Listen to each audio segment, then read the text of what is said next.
राम शेतकरी मित्रांनो, पाहूयात छत्रपती शिवाजी महाराज मार्केट यार्ड लासलगाव तसेच हैदराबाद येथील आजचे म्हणजे दिनांक 7 ऑगस्ट 2025 चे कांदा बाजार भाव. चला तर मित्रांनो जाणून घेऊयात आज हैदराबाद तसेच लासलगाव येथे कांदा भावाची आवकेची परिस्थिती नेमकी कशी आहे. मागील बाजाराच्या तुलनेमध्ये कांद्याच्या भावामध्ये आज काय बदल झाले आहेत याची सविस्तर माहिती अगदी थोडक्यात आपण या व्हिडिओमध्ये जाणून घेणार आहोत. त्यासाठी मित्रांनो आपल्याला व्हिडिओ संपूर्ण पाहायचा आहे.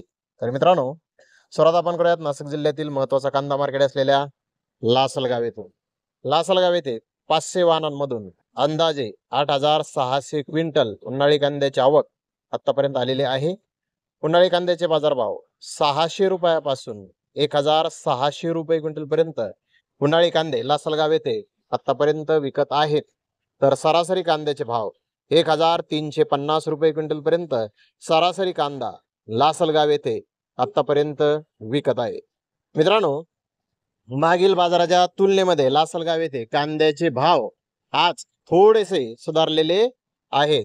तर हैदराबाद येथे आज 100 गाड्यांची आवक आली होती. बिग बेस्ट कांद्याचे 1-2 लॉट 1,700 ते 1,750 रुपये क्विंटल पर्यंत विकले. तर बेस्ट कांदे 1,550 ते 1,650 रुपये क्विंटल पर्यंत विकले. मुक्का साईज कांदे 1,500 ते 1,600 रुपये क्विंटल पर्यंत विकले. तर मीडियम कांदे 1,400 ते 1,500 रुपये क्विंटल पर्यंत विकले. गोल्टा 900 ते 1,300 रुपये क्विंटल पर्यंत विकला. गोल्टी 400 ते 900 रुपये क्विंटल पर्यंत विकली. डॅमेज कांदे 500 ते 800 रुपये क्विंटल पर्यंत आज हैदराबाद येथे विकले आहेत. तर मित्रांनो हैदराबाद येथे कांद्याचे भाव थोडेसे आज कमी झालेले आहेत. हैदराबाद येथे नवीन कांद्याची आवक आज थोडीशी वाढलेली आहे. तर धन्यवाद मित्रांनो, आपण माझा व्हिडिओ शेवटपर्यंत पाहिल्याबद्दल. व्हिडिओ आवडल्यास लाईक करा, शेअर करा.